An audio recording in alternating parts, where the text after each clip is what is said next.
Hey, welcome to the Sass course. In this crash course, we are going to learn what is Sass. Well, until now, we have known about CSS, which is actually used to style the web document. But now we will understand what is Sass. Now, the first question comes in your mind is what is Sass and why would we use it? Well, in this course, I will answer all your questions one by one.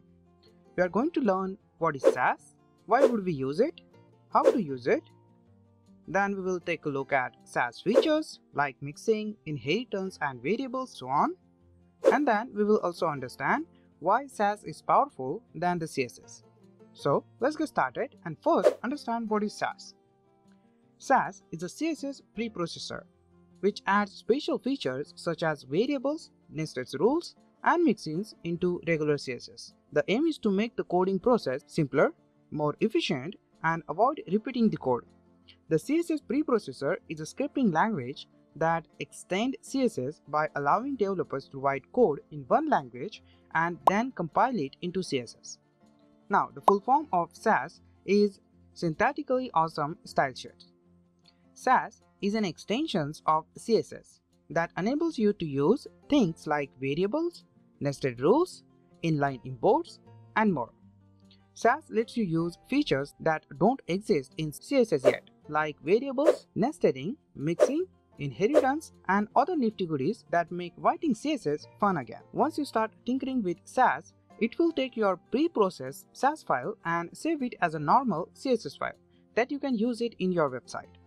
Now, let's first understand how to set up the Sass project. So, I'm going to create a new folder here. So, I will just select New Folder and name this folder Sass. Right? And I will open this folder in VS Code editor. I already installed this editor in my system. If you didn't install this editor, then make sure you first go to code.visualstudio.com and download this editor in your system. This editor is actually free, open source and runs anywhere. And also, this editor is very powerful and you can use thousands of extensions in this editor to extend the functionality. Visual Studio Code is a cross-platform editor that can be extended with plugins to your needs. Once you install this editor in your system, open the new tab and search for Node.js. And I will just click on this first website, nodejs.org, and from here, download the Node.js for your system. Actually, Node.js is a JavaScript runtime built on Chrome version 8 JavaScript engine. Using Node.js, we can install third-party libraries and use it in our application. So, we're gonna install Sass using Node.js. We will understand that later. Just install this Node.js in your system. Once you've done that, just open the VS Code editor in your application. Now, here you can see, we open the Sass folder in this VS Code editor. To open this Sass folder, go to your file and say Open Folder and select your empty Sass folder which we had created before. Right? This will open the Sass folder in the Explorer tab right here. Now in this folder, I will first create a structure for my Sass application. So I'm going to create here a new folder. So I'm going to name this folder Source. Just after that, I'm going to create another folder and name this folder Sass. I'm going to create a Sass file in this folder. Along with that, I'm going to create CSS folder. So I'm going to say here CSS. So in this folder, I'm going to store compile CSS, right? I will write my CSS code using Sass and compile it into CSS and use this CSS file in HTML. So I'm going to create HTML file in this source directory. So I'm going to create here index.html and just create a simple HTML5 snippet. So I will add the exclamation mark and just press tab. So this will create a simple HTML5 snippet, specify title. So I'm going to say here Sass, right? Now the time is to install the Sass package in your application. To install that, you just need to open the terminal and install Sass package using Node.js. So to open the terminal in VS Code, just go to View and select Integrated Terminal right here. The shortcut for opening this terminal is Ctrl+Del, right? From this terminal, we are going to install the Sass package in our application. I will clear the screen. I just want to check the Node.js is installed or not and check the version of Node.js. To do that, I will just say here node-v, right? Or you can also say node-version. Both are identical, right? Just after that, you just need to check the npm version. So I'm going to just say here npm-v, right? Or you can say npm-version. So you can see my Node.js and npm is installed. So you can see the version of npm on the terminal. npm is automatically installed with Node.js. So you don't need to install npm manually, right? Now I will first initialize my application using package.json file. So I'm going to create that file using npm. So I will say npm init. To avoid the questions, I will just say here -y, right? This will avoid all the questions and create a default package.json file in your root directory right here, right? Just after that, if you open this package.json file, you can see here the name of your application, which is Sass. I will name my application Sass app. Leave this file as it is, and just after that, the time is to install Sass in your application. To install Sass, you just need to say npm install. So I'm going to just say here I refers to install, and just specify the Sass package name. We need to install Sass, so I'm going to say here Sass. Just after that, I will save this package as a dependencies. So I'm going to say here -d and press enter to install this package in the application. Now you can see the Sass is installed, and this will create a new folder, node modules. If you open this folder, you can see you have a bunch of dependencies, because every package may depends on other dependencies, and other dependencies depends on other dependencies. So that is why this will install a bunch of dependencies in your application. You don't need to care about this folder, so just leave this folder as it is. And just after that, in the Sass folder right here, I will create a new file. I will just close this terminal, and in the Sass folder, I will create a new file and name this file index dot and just specify an extension. Sass has two file extension. First is Sass and second is SCSS. Now let's first understand the difference between Sass and SCSS. So I'm going to first create index.scss file, and here we will understand the difference between these two files. So we will first understand the .sass extension. The .sass extension is older syntax is known as the intended syntax or just Sass. It's intended for people who prefer conciseness over similarity to CSS. Instead of curly braces and semicolons, it uses intentions of lines to specify blocks. For example, now let's say you want to specify padding and background color to the body. You could do that like this. So I'm going to create a new file here in the Sass folder and name this file index.sass, right? And in this file, I'm going to create a body and just specify padding 1 em, and the background color is going to be light blue, right? Now you can see this is a valid CSS syntax. If you try to compile this Sass file into CSS, this will return an error message, because we use .sass syntax to create this file, and if you use .sass syntax, you don't need to specify curly braces and the semicolons. So as I said, in .css file, curly braces and semicolons are not allowed. So we need to remove that and compile this file. So I'm going to just remove these curly braces and these semicolons. Now if you look at this file, you actually not comfortable with this code, because probably in every programming language you will use curly braces and semicolons. So if you have a practice with other programming language, then this will make plenty of mistake while creating this Sass file. If your habit is to specify semicolons at the end of the statement, this will actually produce tons of errors. So in that situation, Sass provides us a familiar syntax which is .scss. This is most commonly used syntax, which is also known as Sassy CSS, and it is a superset of CSS3 syntax. This means that every valid CSS3 style sheet is valid SCSS as well. SCSS file use the extension .scss. We are not going to use .sass file anymore, so I'm going to delete this file. And here if you write the same code, which is body and specify padding 1 em and background is going to be light blue. So this is a valid syntax in Sass because we use .scss extension to this file. So for the whole course, we will use this .scss syntax to create Sass files, right? Now let's understand why we would use Sass rather than CSS and how to use Sass in the application. Now, if you use CSS previously, then this question is often comes in your mind, why would we use Sass rather than CSS? Well, Sass provides more power over the style. It allows us to create variables, nesting, mixins, inheritance and more. So this functionality is not available in CSS actually. So using Sass, you can use all this functionality and compile it into CSS. Using Sass, you can write minimal code and compile it into CSS and just use that CSS file in your application.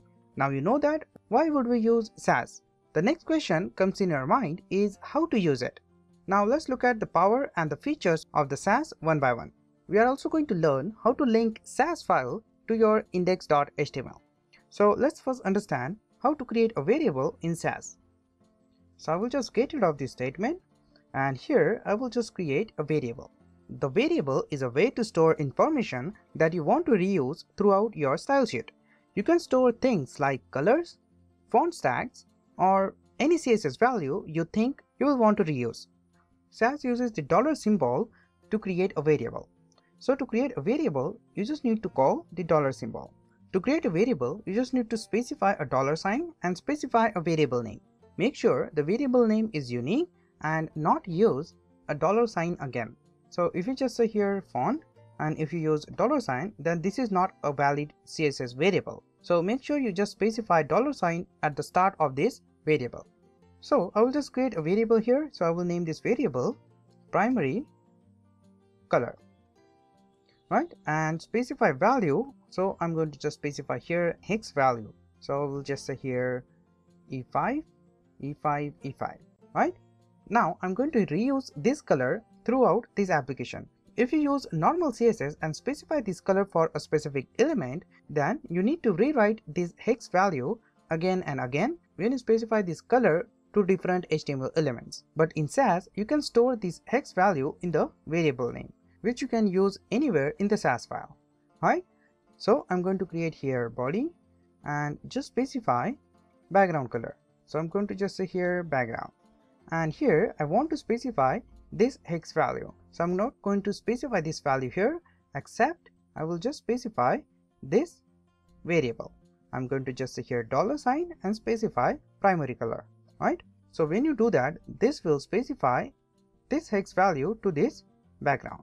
Now let's create another variable. So I will just say here dollar sign and specify variable name. I'm going to say here primary font and just specify value for this variable. I'm going to store the font family in this variable. So I will just say here sans serif, right?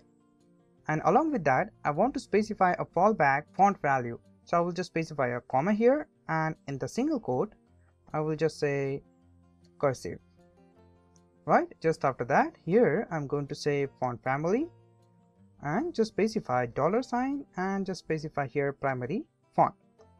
So now you can see we specify a background, hex value, and just specify a font family. Now I want to use this Sass file in index.html file. To use SCSS file in HTML, you need to compile this Sass file into CSS. Now let's understand how to compile Sass into CSS. It's very simple to compile it. Just open the package.json file and create a new script. So I will specify comma here and just say here start. And in this start script, I will just specify Sass. When you install Sass on the command line, you will be able to run the Sass executable to compile .sass and .scss files to .css files. So to compile your SCSS file into CSS, you just need to specify the path of your Sass file. So I'm going to specify this index.scss file here. So I will just say here // this will refers to the root directory and then specify Sass and the name of my file. So I will just say here index.scss, and just after that just specify output file name. I want to compile this file into CSS, so we need to specify that output file name as well. So I'm going to just specify here // specify my CSS folder, this one, and then specify name of my compiled CSS file. I will name my compiled CSS as style.css, right? Save the changes and just execute this command using npm. So I'm going to open the terminal, and here I'm going to just say npm start, right? I will execute this command and just press enter. So when you execute this command, this will create a new style.css file in this folder. If you open this folder, you can see you have style.css and style.css.map file. We will work on this style.css file. Just open it. If you open this file, you can see you have a body with the background color and the font family. If you notice, we specify this hex value to the variable and this font family to the primary font variable. And you can see the Sass compile it into normal CSS, right? Now you can use this file in index.html. The benefit of using this technique is to rapidly write your code and write less code than the CSS. Now just open the index.html file, and just after this title, I will say link, specify double dot and the forward slash to refers to the root directory, then specify CSS folder and style.css. Now if you save this, if you open this index.html file in the browser, you can see the background has a gray color, which we specified to the variable in the Sass file. Now let's make some changes in this variable value. If I just specify here a value light blue, then let's see what's happened. If I save this, this will not reflect in this file. What's happened? If you open the style.css file, you can see here color of the background is still X value, because we did not execute the npm start command to compile this file into CSS. Whenever you make any changes in Sass file, you need to actually execute the Sass command. To solve this, we have watch flag. Using watch flag, you order Sass to watch the file when you make changes and compile it in CSS quickly. You can also watch individual files or directories with the watch flag. The watch flag tells Sass to watch your source files for changes and recompile CSS each time when you save your Sass. Now let's use the watch flag. So I will just open the package.json file, and here I'm going to just say ---- watch, right? Save this file and just open the terminal and just say here npm start and just press enter. So when you press enter, you can see here you have compiled CSS, and you can see here a message Sass is watching for changes. So if you open the browser, you can see you have a light blue color. Now let's make some changes in index.sass file. If I just specify here tomato color to this primary variable and save this file, so this will update the color. If you open the style.css file, you have a tomato color to this background. And if you open the terminal, you can see the file is recompiled when you make any changes in the Sass file. When the Sass is processed, it takes a variable we define for a primary color and primary font and output normal CSS with our variable values placed in the CSS. This can be extremely powerful when working with brand colors and keeping them consistent throughout the site. Let's understand one of the most interesting topic, which is nesting. When writing HTML, you will probably notice that it has a clear nested. It means to select li tag, you could select the container div, then the inner UL tag, and then select the li tag. I will first back to my index.html file. In the body section, I'm going to create here a div container. So I'm going to say here container, and in this container, I will put a navigation menu. Now in this I will create a UL tag with li items. So I will just say li, and in this li tag I will specify a simple text. So I'm going to just say here CSS, create another li tag with the name HTML, and create another li tag with the name Sass, right? And just after this UL tag, I'm going to create here anchor tag and just specify text. So I'm going to say here link, right? Save the changes, and now I want to style these li tags. It means to select this li tag, you could select the container div, then the navigation menu, then the UL tag, and then select the li tag. It is fine if you do that once. But what if you want to style different li tags manually and specify different styles to it? Now, when you're working with a complex website, it is hard to track all the classes used in it. So, in that situation, Sass will let you nest your CSS selectors in a way that follows the same visual hierarchy of your HTML, like this. Now, I will first style these li tags with a simple CSS. So I will just back to index.scss file and here I'm going to first select the container, then select the nav, and then select the UL tag, and I wanted to select my all li tags. So I will just specify descendant li tags, right? Now this will select my all li tags, but I wanted to select my first li tag, so I'm going to just say here nth child 1, right? And I will specify a style for this li tag. So I'm going to specify here font size 1 em, right? Now here you can see we specify font size 1 em to this first li tag. Now what if I want to specify 2 em font size for my second li tag? In that situation you will repeat yourself like this. You will say container, then select the navigation menu, the UL tag, and again select the li tag with the nth child 2. But you can notice here you are repeating yourself. In programming there is a simple principle dry, which says that don't repeat yourself. So here you can see we repeated this code. But using Sass you can nested this like you usually do in HTML. So using Sass you can use nesting. So in that situation, Sass will let you nest your CSS selector in a way that follows the same visual hierarchy of your HTML. So if you wanted to select your first li tag, so I'm going to get rid of this statement and I will just say here container and specify a curly braces. In this curly braces, this is your container. Now in this container, you can select your nested elements like this. If I just say here nav and just create a curly braces, select UL tag and create curly braces, and in this UL tag select my li tag. So I'm going to just say here li and just specify font size 1 em. So this will specify font size to all the li tag. We will learn how to specify nth child for this li tag in the later section. But just for now, here you can see to select the li tag we use nest setting. We nest the nav tag, UL tag, and then select my li tag. To select the anchor tag, this one, you can see here this anchor tag is nested in this nav. So I'm going to select this nav block, and in this block right here I'm going to select my anchor tag and specify text decoration none. Right, so here you can see it is very simple to select all the nested items, and this will save your lot of time. I will just save this, and if you open the style.css file, here you can see, and here you can see we have a container, and using this container we select the nav, UL and the li tag and specify font size 1 em. And just after that we selected the container, nav and the anchor tag and specify text decoration none. You can see the Sass automatically produces this code for you and save your lot of time. Now what if you want to specify some style to this container?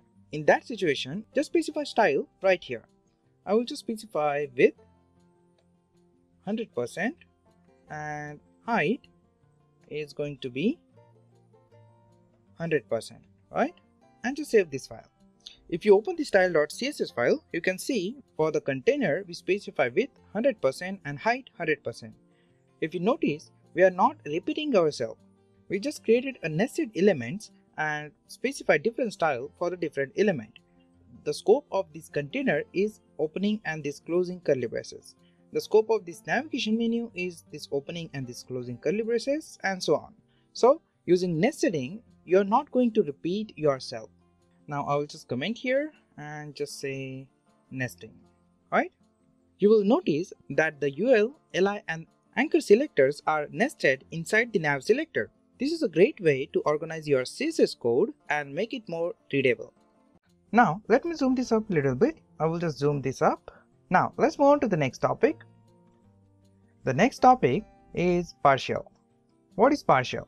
You can create partial Sass file that contain little snippet of CSS that you can include in other CSS file.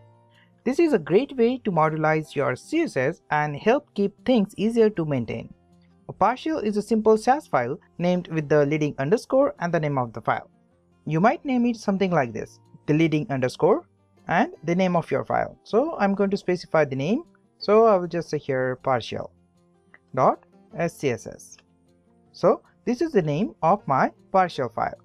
But what is the use of this file? using this file, you can actually modulize your CSS. You can reuse the CSS code anywhere in any CSS file. You are free to specify any name for this partial file.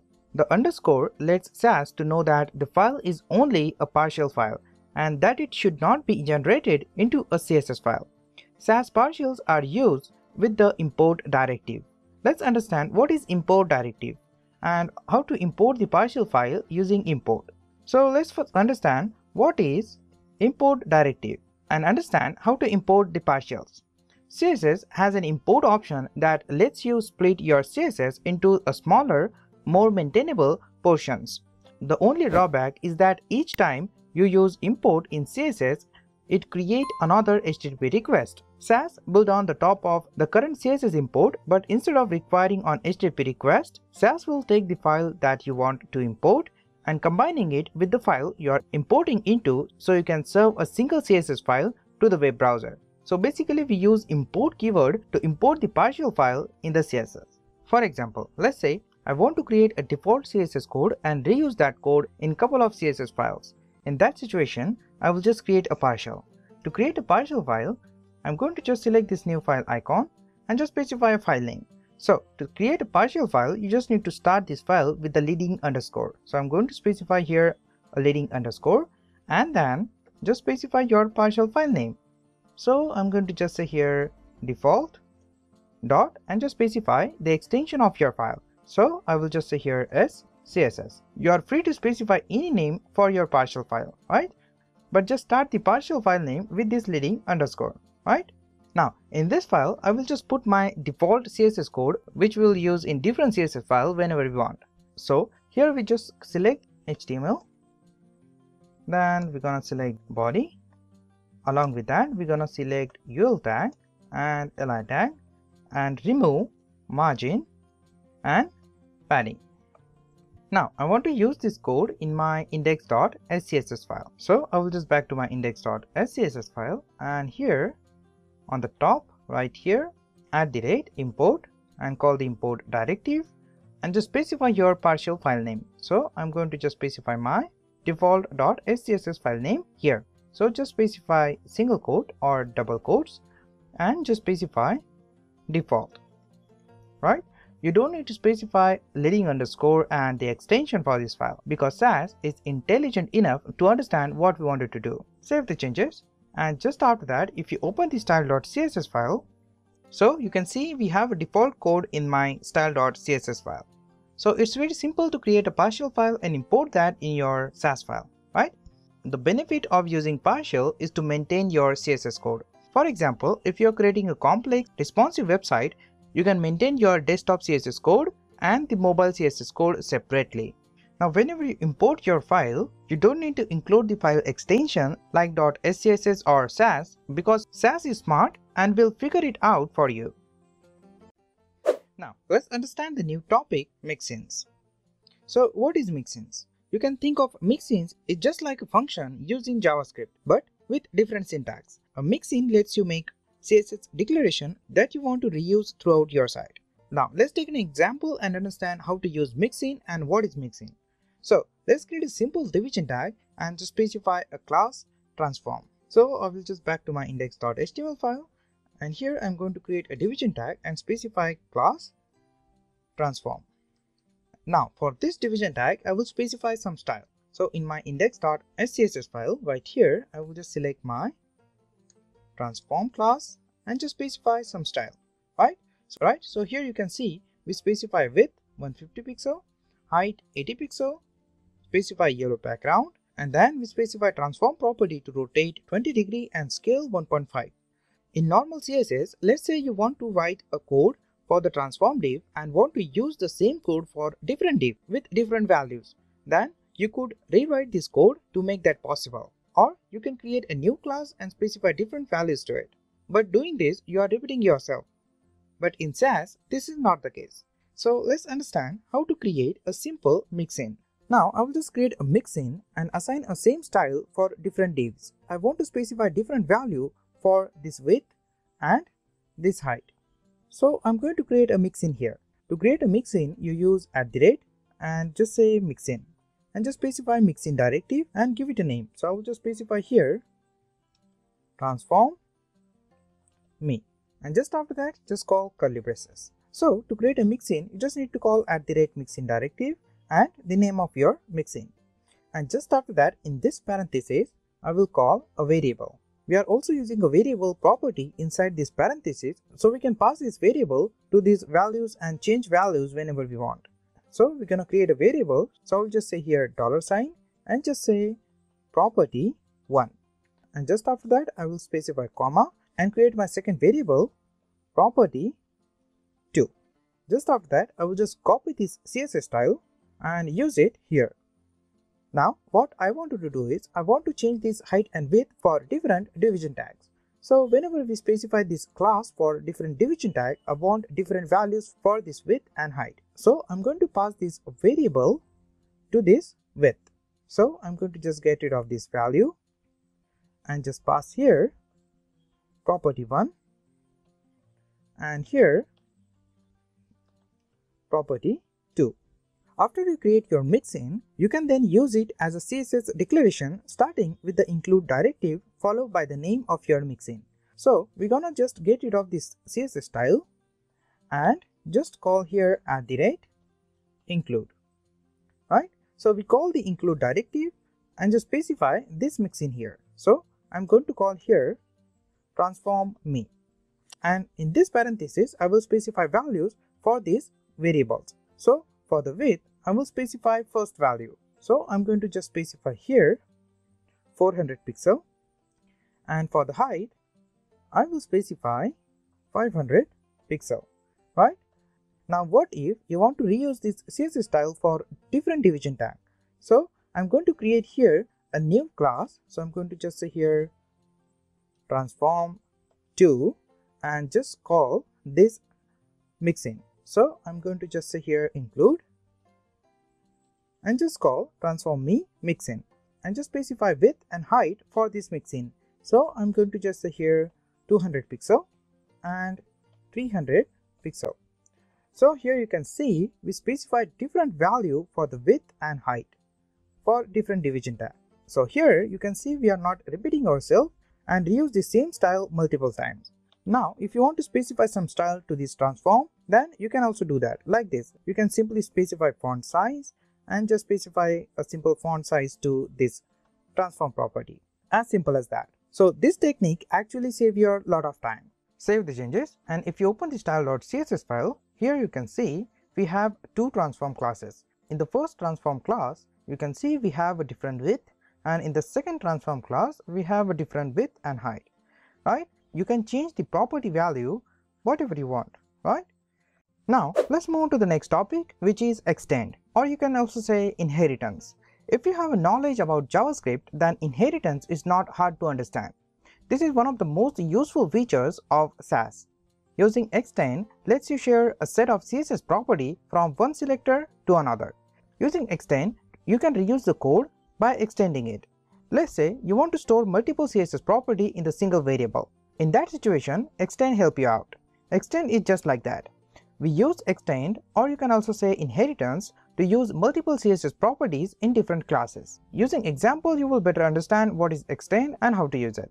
Now let's say if you want to specify border to the element, and you want to use this border for a couple of elements, and along with that you want to specify additional style to different HTML element. In that situation you can use extend. Now let's see how to do it. So I'm going to create here a command extend, right? Now to create a extend, you need to specify a reminder operator. Using reminder operator, you can create extend and specify multiple CSS property in it. So I'm going to create an extend and specify name for this extend. So I'm going to specify name here. So I will just say here extend border. You can name your extend whatever you want, but I will just choose a name extend border. Keep in mind, whenever you create an extend, it has a descendant reminder operator at the start of the extend, and then just specify the name of your extend. So here you can see we had specified extend border. So here you can see we had specified a name extend border, and we're going to specify curly braces and wrap multiple CSS property in this extend. So we're going to just say here border and specify value 1 pixel solid and specify a color for this border, right? And then we're gonna specify padding 10 pixel and color is going to be hex value, right? Now I will just create a new class here and name this class border and extend these properties here, right? In this class I will just use this property in this class using extend directives. Whenever you want to reuse some CSS properties in your Sass file, you can use extend. You can see I want to reuse these 3 properties in this class. So I'm going to just say here @ and just say extend and specify your extend name. So we name this. So here you can see we named it extend border. So we're gonna call reminder operator and just say extend border, right? Save the changes. And now if you open style.css file, here you can see you have a border class with 3 CSS property which we had created using extend. So if I add one more property here and if I just say here font size 1 em, then this will also add it to this border class, right? So you can see here font size.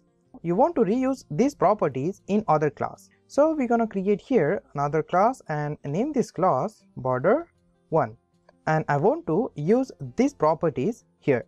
So we'll just say here extend and just call reminder operator and just say extend border, right? And then I want to specify margin to this border. So I'm going to just say here margin 20 pixel, right?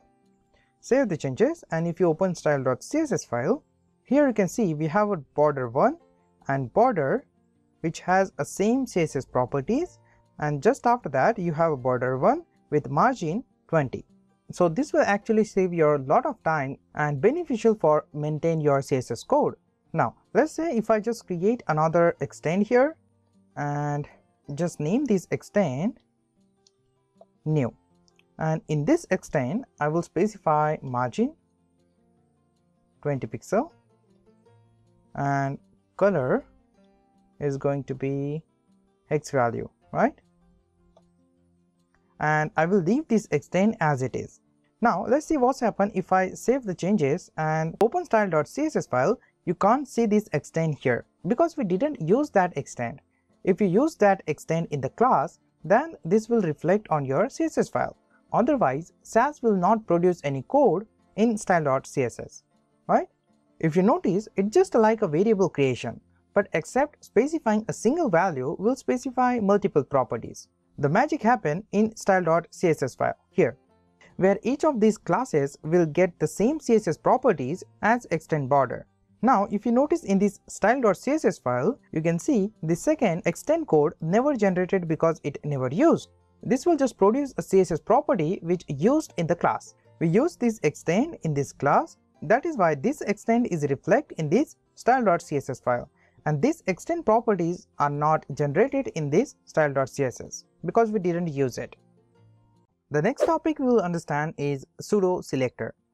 A pseudo class is used to define a special state of an element. For example, it can be used to style an element when the user mouse over it, style visited and unvisited links differently, style an element when it gets focus. Pseudo classes can be combined with CSS classes. For example, let's say if I just create here a new class and name this class element and just create an anchor tag here and specify some text to it. So I will just say download, right? Now I will just style this anchor tag. So I will just save this file and back to index.scss file right here. I'm going to create here a comment. So I will just say here pseudo selector, right? I just call the element class, and in this class I'm going to select an anchor tag. So I will just say here a, right? I want to specify some style to this anchor tag. So I will just say here text decoration none, and we're gonna specify a color black, right? Now in normal CSS, if you want to specify hover effect, you can usually do a semicolon here and specify hover, right? But this is not the case in Sass. So I will just get rid of this text because Sass is work like a container. So to specify pseudo classes to this anchor tag, we're going to enter in this block right here and just call ampersand and then just say colon. So the ampersand refers to the current selector and the colon will call the pseudo classes. So we're gonna just call here hover, right? And then just call curly braces. And in this curly braces, you can specify what you want to do when we hover on this anchor element. So we're gonna just say here color white. So let me tell you what we had done here. Using the ampersand, we want to select this current selector and specify pseudo selector hover and want to specify hover effect to it. So we're gonna call ampersand with colon. So using this technique, you can specify pseudo classes in Sass. Now let me take one more example. If you see, we had specified here font size 1 to this li tag. Now what if I want to specify font size only for the first li tag?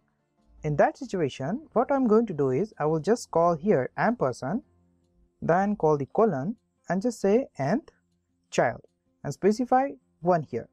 This will select the first li tag and here I will just say curly braces and wrap this CSS property in these curly braces, right? And then if you want to specify different font size to the second li tag, you will just need to say here ampersand nth child and just specify 2 here. So this will select the second li tag and you can specify different font to it. So I will just say here 2em, right? Save the changes and if you notice in style.css file, here you can see we have a container with nth child 1 with the font size 1em and we have nth child 2 with the font size 2em. So you can see here we are not repeating ourselves. We just selected all li tags and then specify different style one by one, right? Using the pseudo selector. So this will save your lot of time, right?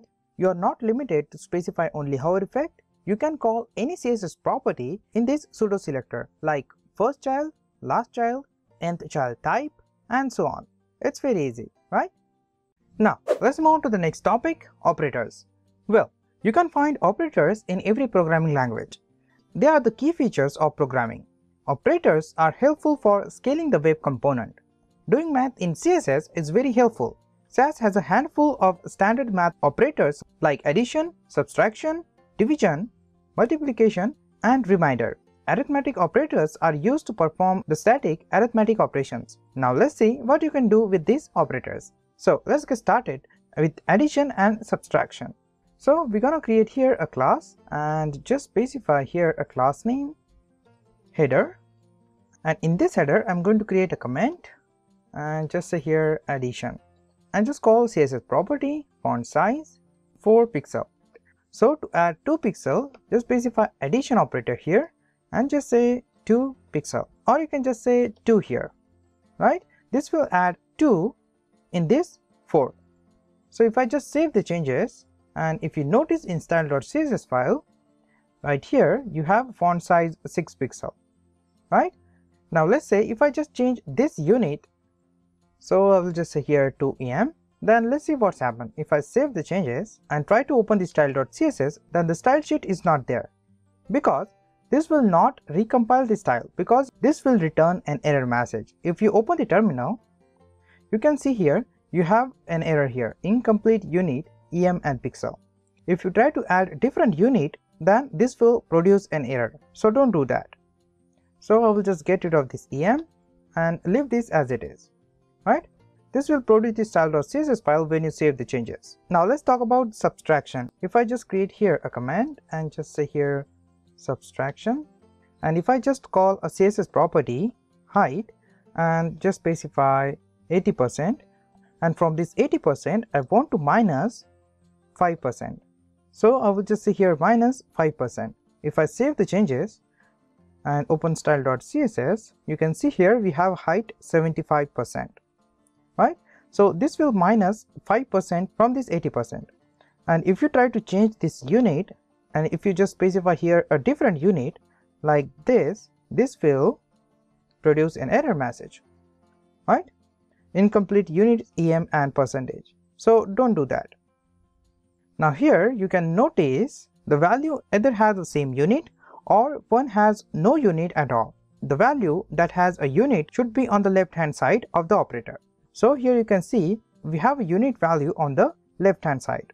Now let's talk about multiplication. So I'm going to create here a comment and just say here multi, right, and create a new class called multi. In Sass, the multiplication operator is used in the same way as the addition and subtraction, only that the one value must not have a unit, like this.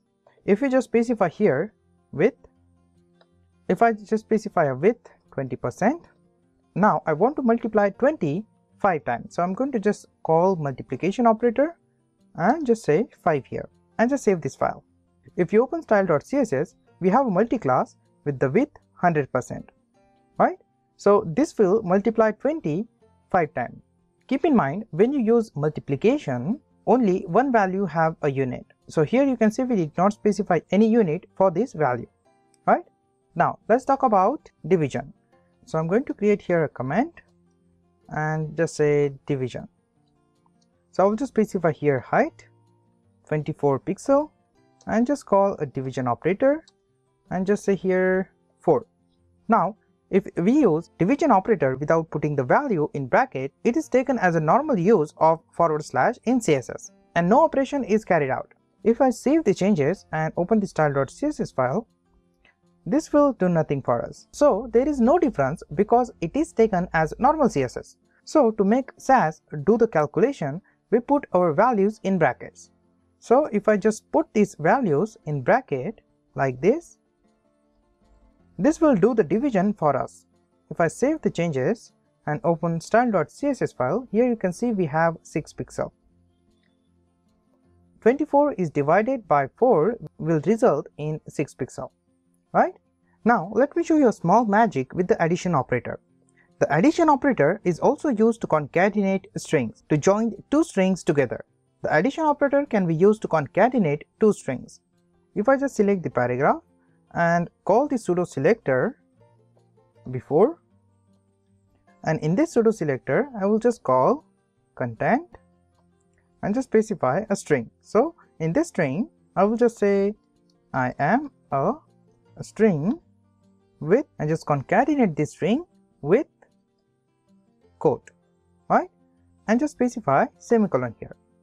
Now if I just save the changes, open the style.css file, here you can see we have I am a string with quote. So this will concatenate this string, right? Now if I just specify font family and just say here cursive, and just after that I will concatenate a string with it and just say here serif, then let's see what's happened. If I save the changes and open style.css, you can see we have cursive serif, which is not in the quote, because here we need to take care of two things. If a string with quote comes before a string without quote, then the result string is quoted, and if the string without quotes comes before a string with quoted, the result is string without quoted. So you can see we specify a string with quoted before this string, so the result is in the quoted value. And then you can see here we specify a normal string with a quoted value, then the result is without a quoted value. So this is a simple magic of addition operator, which is helpful for many situations. So that's it. I hope you understand how to use Sass and why we would use it. Like this video if you find anything useful, subscribe to this channel and share this video. If you want to download this project, then link is in the description. That is all for now. I will see you in the next tutorial.